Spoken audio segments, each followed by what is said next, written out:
그럼 로마서의 주제는 무엇일까요? 우리가 로마서 지금 1장에서 1절부터 16절까지 읽었습니다. 뭐 여기에 지금 바로 주제가 나와 있지는 않습니다. 그런데 로마서 전체적으로 로마 주된 내용, 주제는 주된 내용입니다. 주된 내용이 무엇일까요? 로마서? 너무 어려운 질문을 드렸죠? 복음입니다. 예, 복음. 복음이 로마서의 주제입니다. 어떤 분들은 이신칭이라 그렇게 말하시는 분도 있는데, 이신칭이는 1장 17절이 너무 유명한 구절이고 종교개혁을 촉발하게 된 그런 구절이다, 그렇게 해서 유명해서 이신칭이라 그렇게 하시는 분들도 있는데, 이 이신칭이는 복음의 한 부분입니다. 로마서 이게 전체적인 주제가 아니고 여기 1장의 17절에서 강조된, 그리고 종교개혁으로 유명하게 된 그런 로마서의 한 내용인 뿐입니다. 전체적으로는 로마서가 복음을 다루고 있습니다. 복음이 로마서의 중심 내용입니다. 그런데 사도 바울이 이 로마서를 쓰면서 복음을 주된 내용을 해서 복음이 뭔가를 아주 체계적으로 그렇게 딱 정리해서 로마에 있는 성도들에게 편지를 보냈단 말입니다.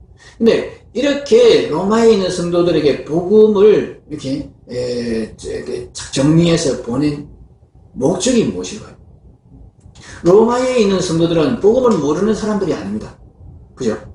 복음을 이미 알고 있는 자들입니다. 그들에게 지금 복음을 다시 한번 더 되새기고 더 확실하게 그렇게 알게 해 주려고 이거 이제 로마서를 써서 지금 보냈단 말이에요. 근데 그렇게 한 의도가 무엇일까요?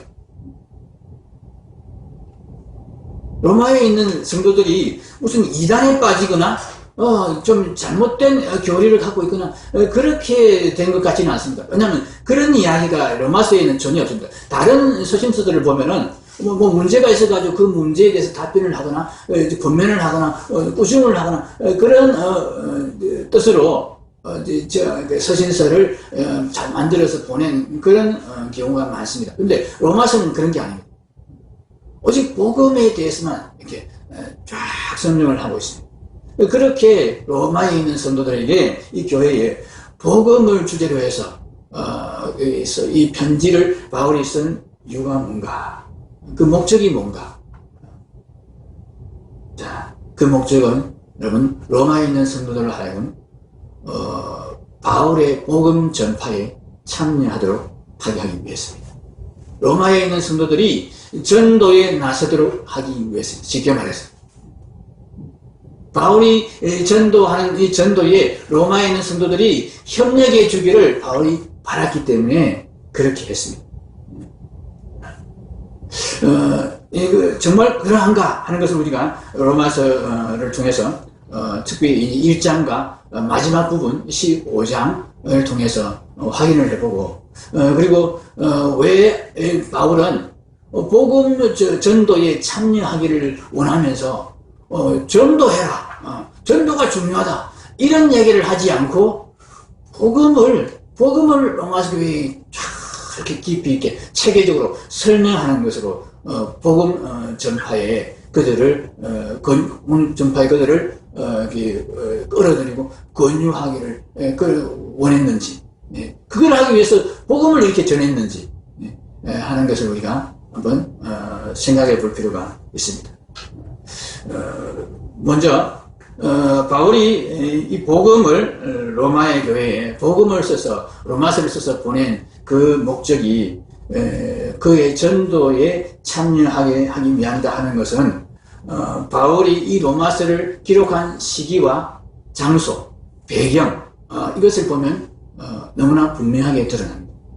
바울이 언제 어디서 로마서를 기록했느냐 하면은 고린도에서 로마서를 기록했습니다. 고린도는 마게도냐, 지금 그리스죠. 그리스 지도에 떠올려지십니까? 그리스 어디쯤 있는지? 뭐 세계 여행을 많이 안 해보셔서 그리스가 어디 있는지 잘 모르시죠? 세계 여행 안 해도 중학교 시절에 지리 공부 열심히 했으면 다 압니다. 공부 열심히 해야 돼요. 공부 안 하면 성경을 이해를 할 수가 없어요.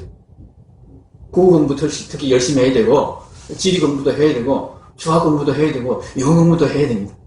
그래야 하나님 말씀을 제대로 알 수 있습니다. 정말 이 세상에 없는 정말 하늘의 신비를 하나님 우리에게 이 땅의 언어로 이렇게 설명해 주시는데 이게 사실은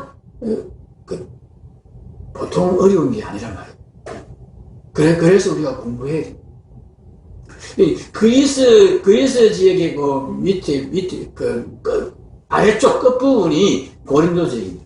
거기서 이제 바울이 3차 전도 여행, 1차, 2차, 3차 전도 여행을 바울이 했어요. 사실 이 3차 전도 여행이 사실 실질적인 전도 여행으로는 마지막인데, 이 마지막 전도 여행을 끝내고 맨 끝에 이제 전도 여행을 다 이렇게 해가지고 끝에 이제 온 게 이게 고린도예요. 이제 끝낸 거예요. 끝내고 이제 돌아갈 준비를 하면서 로마서를 쓴 거예요. 돌아갈 준비를 하면서 바울이 뭘 했겠습니까? 이제 세 번이나 전도 여행 했으니까 이제는 끝내고 그만하고 이제 돌아가서 푹 쉬어야지, 이렇게 생각했겠어요? 아닙니다. 바울은 그런 사람이 아니었습니다. 끊임없이 전도의 열정에 불탔던 사람입니다. 그래서 이제 돌아가면 다시 이제 4차 전도 여행은 어떻게 해야 될까? 어디로 가야 될까? 이것을 구상하고 생각하면서 기도하는 중에 이제 고린도에 머물러 있던 것입니다. 이제 돌아갈 길을 이제 준비하면서, 돌아가서는 어떻게 이제 예루살렘에 돌아가면 이제 유대에 돌아가면 거기서 다시 어떻게 4차 전도 여행을 준비할 거냐, 그런 누구하고 갈 거냐, 이런 생각을 하면서 로마서를 쓴 겁니다. 어디로 갈 거냐. 그때 이제 4차 전도 여행을 준비하면서 바울은 이제 어떤 생각을 하냐면은 이제는 여기 이 마게도냐 지역과 터키 지역, 아시아 지역 이쪽에는 복음을 다 전했다. 이제 복음이 안 전해지지 않은 다른 곳으로 내가 이제 장소를 옮겨야 되겠다. 그 생각을 한 것입니다. 그 이야기가 이제 15장 19절에 나와 있습니다. 로마서 15장 19절을 한번 보십시오.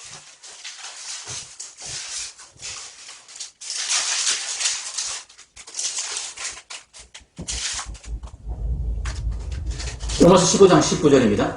표적과 기사의 능력으로, 성령의 능력으로 이루어졌으며, 그리하여 내가 예루살렘으로부터 두루 행하여 일루리곤까지 그리스도의 복음을 편만하게 전하였노라. 이게 무슨 말이냐면, 예루살렘부터 지금 마게도냐 지역, 이 전부, 마게도냐 북부 지역까지, 일루리곤이 그 지역입니다. 그 지역까지 내가 복음을 다 편만하게, 다 전하지 않은 곳 없이 다 전했다는 얘기예요.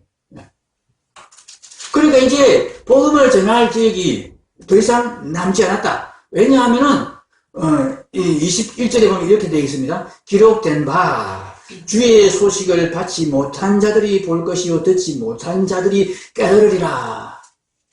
바울이 자기가 직접 복음을 전하지 않은 지역도 있었습니다. 그런데 그런 곳에는 이미 복음이 전해졌기 때문에 내가 다시 복음을 전할 필요가 없다. 그렇게 안 할 거다.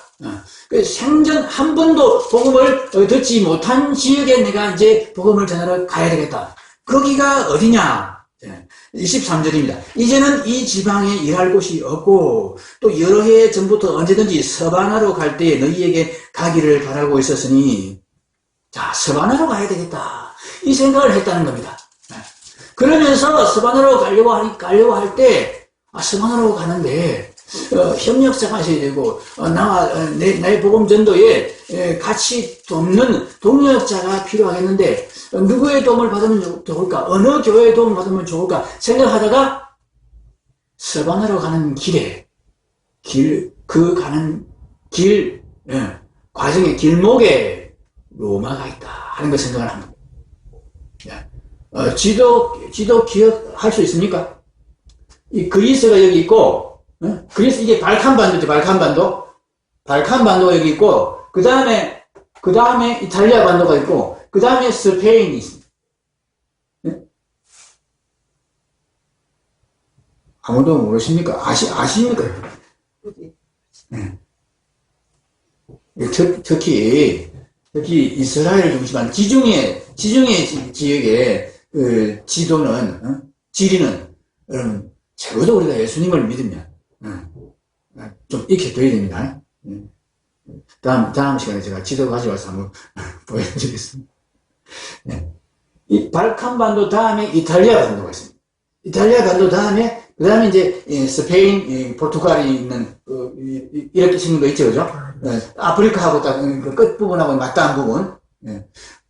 그 스페인이 있는 거예요. 스페인까지 가려니까 이 발칸 반도에서 딱 한 번 건너뛰어서 가는데, 이탈리아 로마가 있다는 겁니다. 이 로마에 이제 들려서 그들에게서 내가 도움을 받아서 이 스페인으로 전도 여행을 해야 되겠다.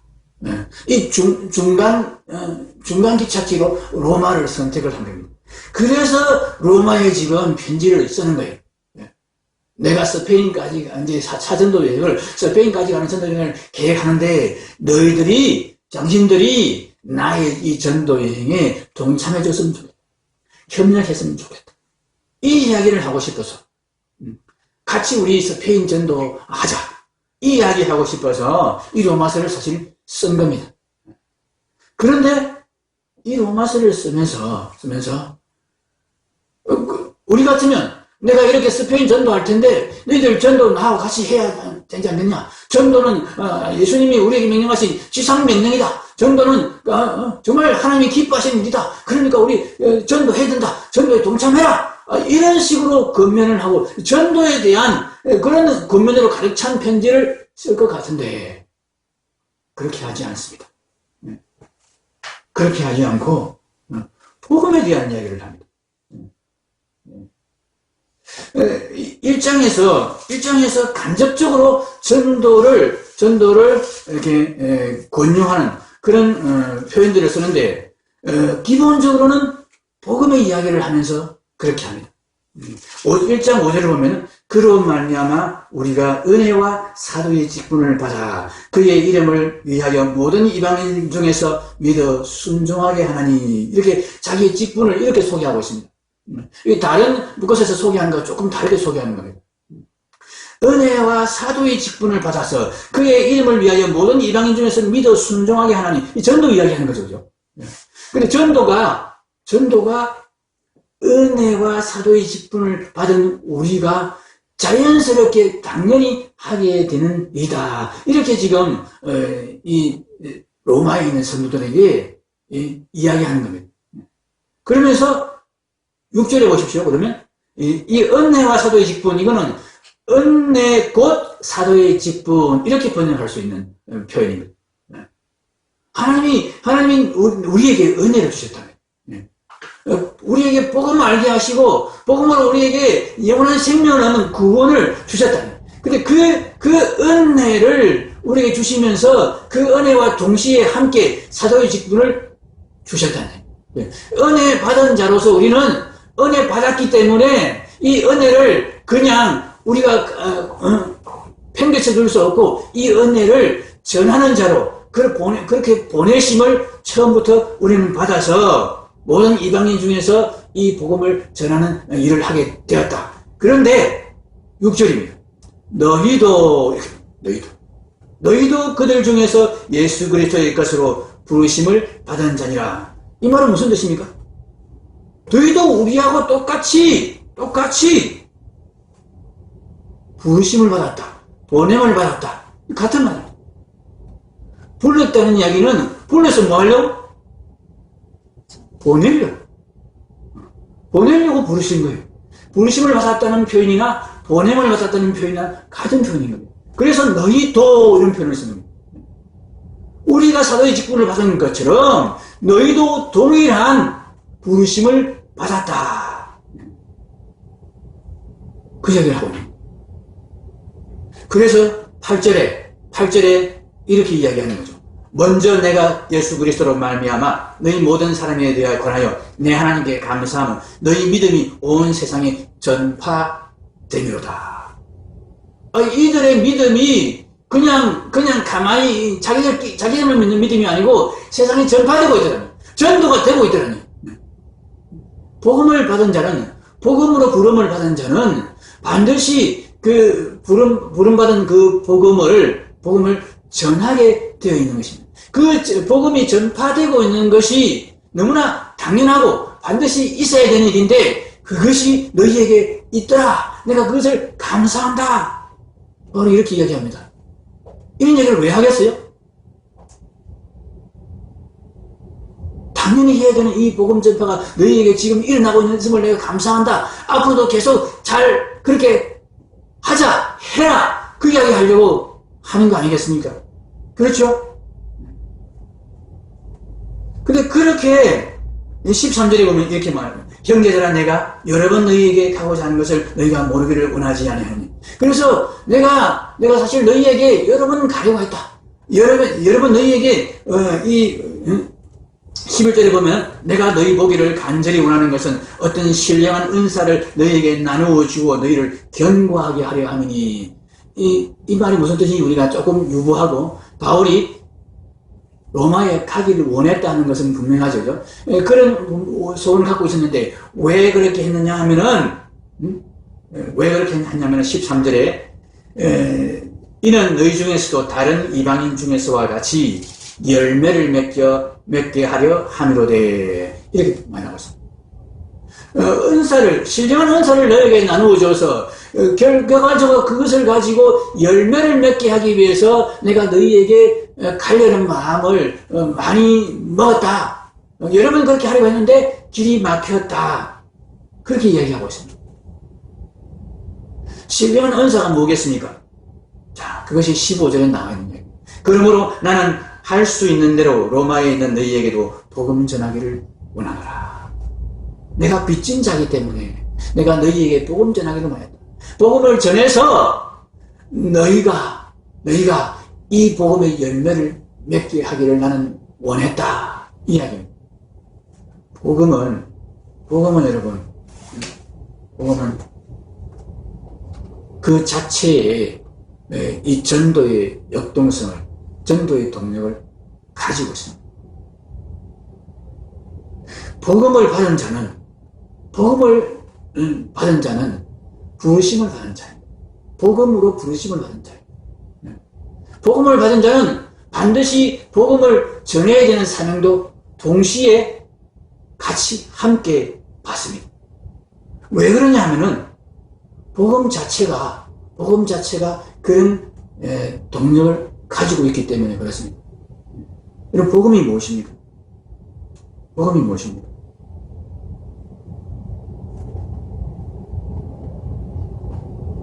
하나님이 우리를 구원하신다는 놀라운 소식입니다. 기쁜 소식입니다. 근데 그 소식의 핵심이 뭡니까? 은혜.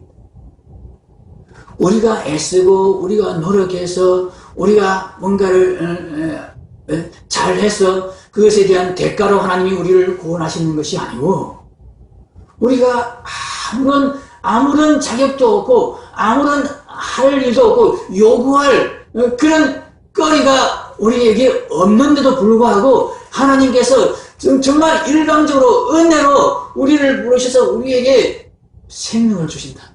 우리를 구원하신다.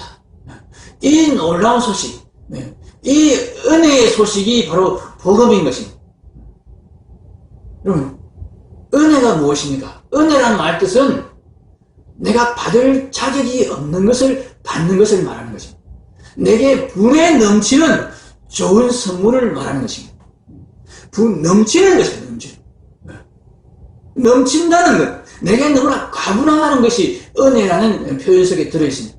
여러분, 내게 가분하고 내게 넘치는 것이 은혜이면 당연히 이 은혜가 내게서 넘쳐나야 됩니다. 내가 정말 이것을 은혜로 안다면, 내가 복음을 정말 은혜로 받았다면, 복음이 내게 은혜임을 내가 정말 깨달았고 그 은혜임을 내가 알게 되었으면 이 복음을 내가 나만 누리고 있고 나만 가지고 있는다는 것은 말이 안 되는 이야기. 넘쳐야 돼. 복음이 내게서 넘쳐나야 돼. 내가 너무 좋은 것을 받아. 내가 너무 가분한 것을 받아. 그것도 내가 뭔가 열심히 노력해서 아니고 대가를 내가 치르고 아니고 대가를 치른 것이 정말 요구할 것이 하나도 없음에도 불구하고 정말 공짜로 값없이 받았다. 그랬을 때에 정말 내가 그것을 은혜로 여기면 이 은혜를 내가 그냥 이렇게 팽개쳐 놓고 내가 묻어놓고 그렇게 있을 수가 없는 것입니다. 우리가 한 달란트 받은 종의 이야기를 알지 않습니까? 은혜로 여긴다면, 복음을 은혜로 여긴다면 절대로 묻어놓고 있을 수 없다 하는 것이,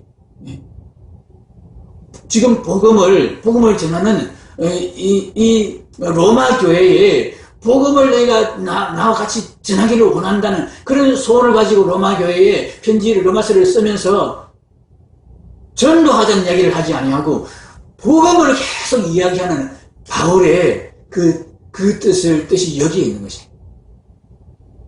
복음을 너희가 알면, 복음을 깨달으면, 복음을 다시 한번 되새기면 너희는 이 복음 전도에 나와 협력하지 않을 수 없습니다.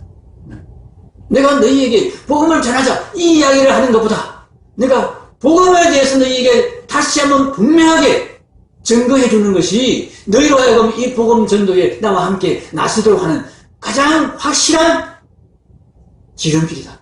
바울은 이것을 알았기 때문에 이 로마 교회에 자기의 복음 전도에 협력해 달라고 요청하면서 이 주된 내용을 복음을 설명하고 복음을 다시 상기시키고 복음을 다시 확인시키는 그런 내용으로 다룬 것입니다. 로마서를 그렇게 쓴 것입니다. 여러분, 제가 아주 어렸을 때에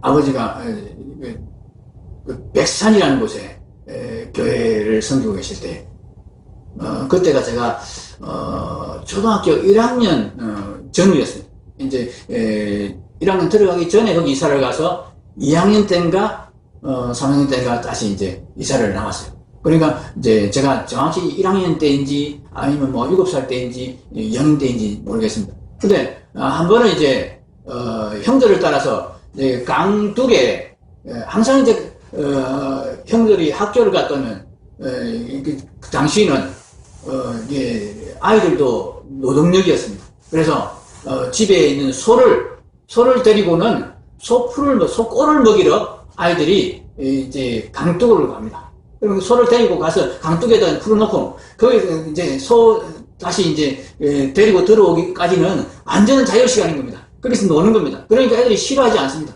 소는 꼴을 먹여야 되고 또 지켜야 되고, 그런데 어른이 거기에 매여 있을 수는 없고 하니까 아이들을 시켜서 소를 먹이게 하고 거기서 아이들 이제 모여서 막 여러 집 아이들이 모이는 거죠. 소 먹이는 소가 이제 그 당시에는 필수적인 어떤 농사의 어떤 도구였으니까.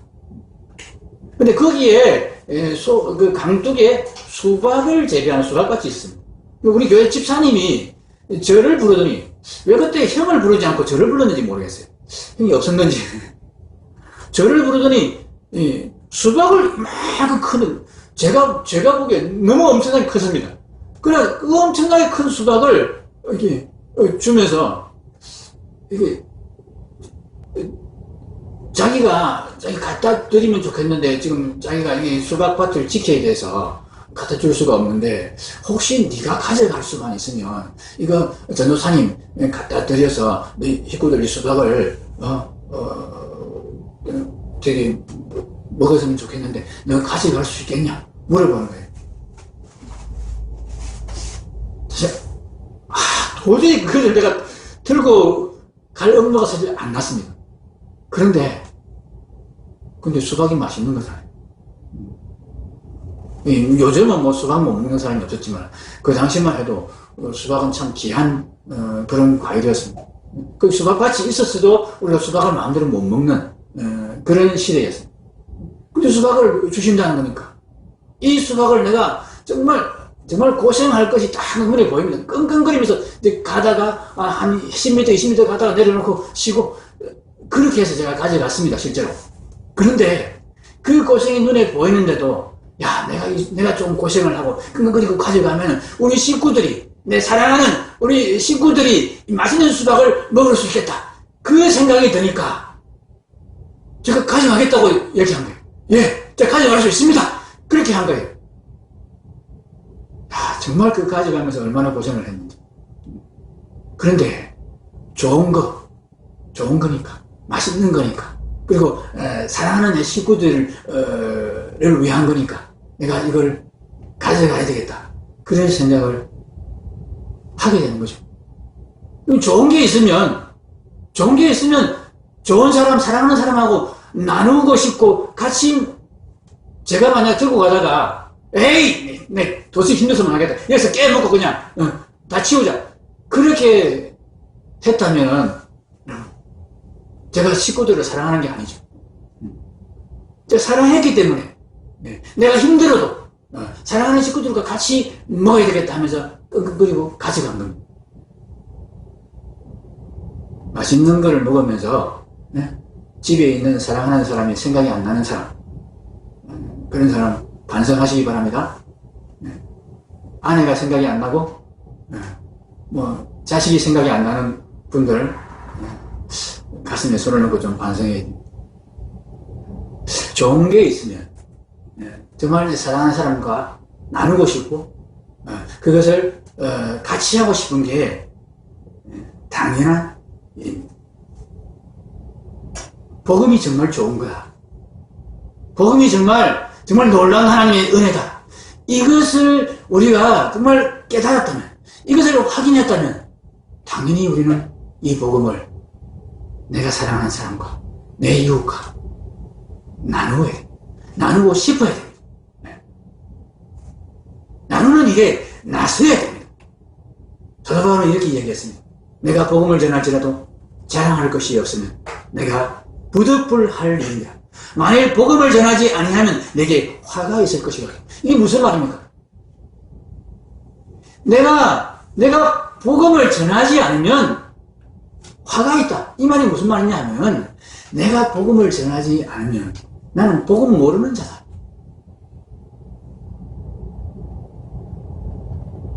네가 정말 복음을 깨닫고 복음에 감사한 마음을 가지고 있고 하나님의 은혜를 네가 깨달았고 하나님의 이게 은혜로 주신 선물이라는 것을 네가 정말 알았다면, 복음을 제대로 알았다면, 제대로 받아들였으면, 정말 하나님의 은혜에 감사하는 마음으로 복음을 받았으면, 그래야 진짜 복음을 받은 사람인데, 그랬다면 너는 복음을 반드시 전할 수밖에 없다. 네가 복음을 안 전한 거 보니까 너는 복음 모르는 자다.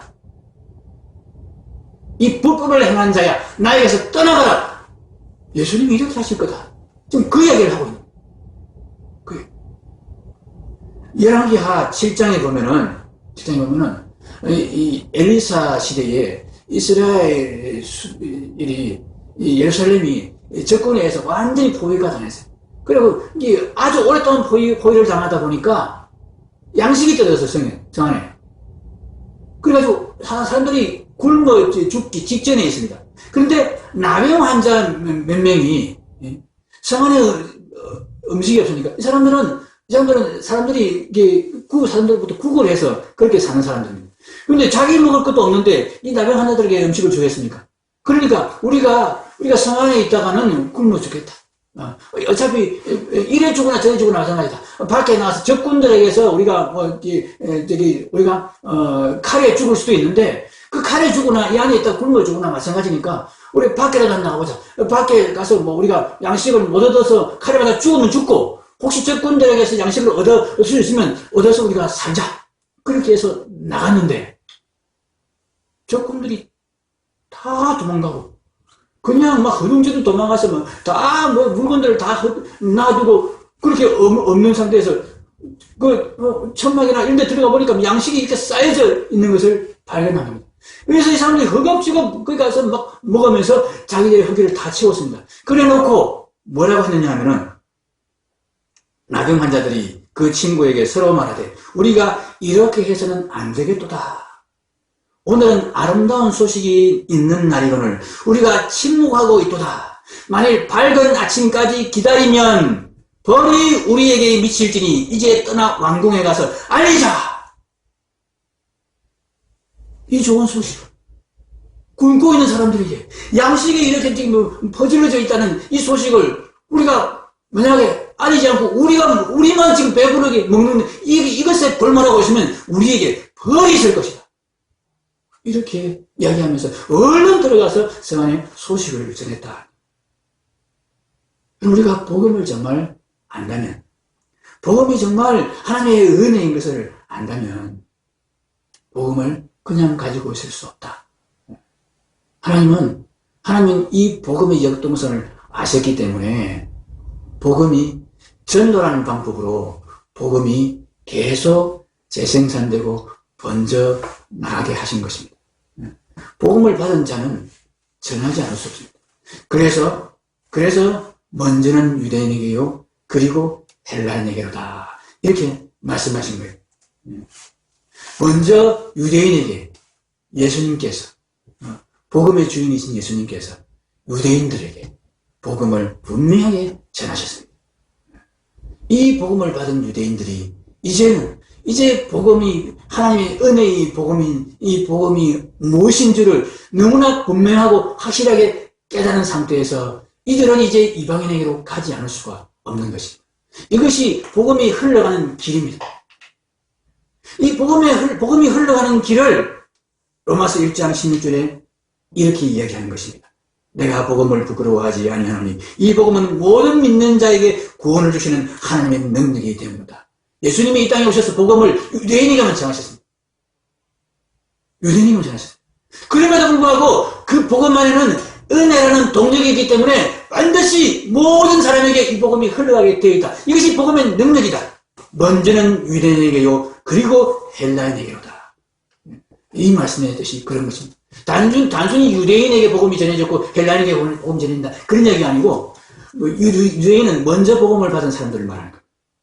먼저 복음을 받은 사람은 그 다음에 복음을 아직 모르는 자에게, 헬라인에게, 이방인에게 전할 수밖에 없다. 복음은 그렇게 흘러가게 되어 있다. 이것이 복음의 능력이다. 이렇게 말씀하고 있는 것입니다. 사도 바울이 복음을, 로마서를 기록한 목적이 복음 전도에 이 로마 교회가 동참하는 것을 권하기 위함입니다. 그럼에도 불구하고 바울은 전도하자 이야기를 하지 아니하고 복음에 대한 이야기만 잔뜩 했습니다. 이것을 통해서 우리가 분명한 교훈을 받아야 됩니다. 우리가 복음을 전하기 위해서 무엇을 해야 됩니까?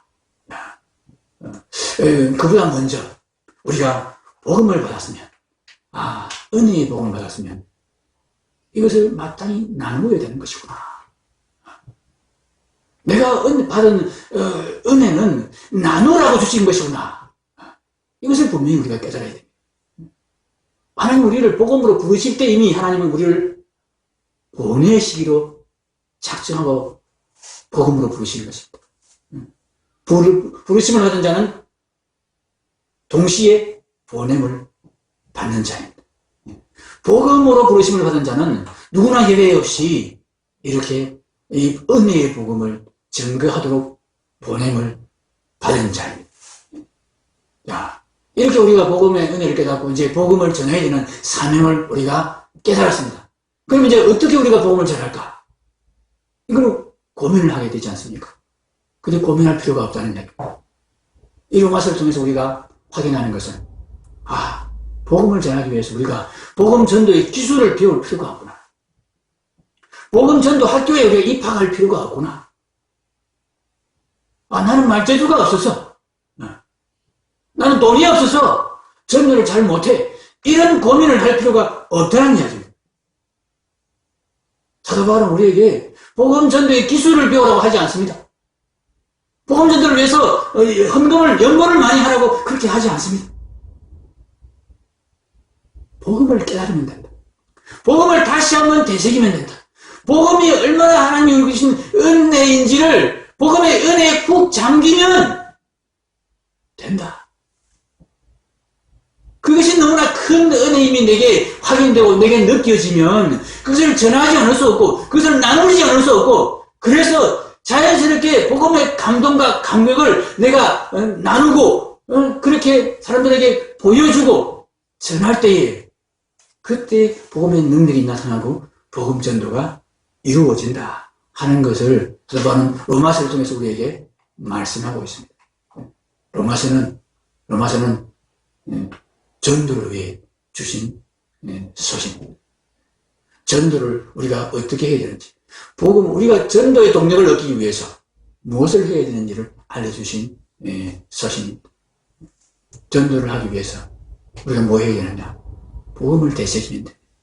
복음의 깊이 우리가 들어가면 됩니다. 이 복음의 은혜를 깨달으면 복음을 전하게 되어 있다. 그리고 고민하지 마시고 복음을 계속 마음에 담으시고 복음을 계속 되새기는 복음을 계속 갱신하는 이 일을 우리가 하면 우리는 복음 전도자가 복음의 사명자가 반드시 될 것입니다. 기도하겠습니다.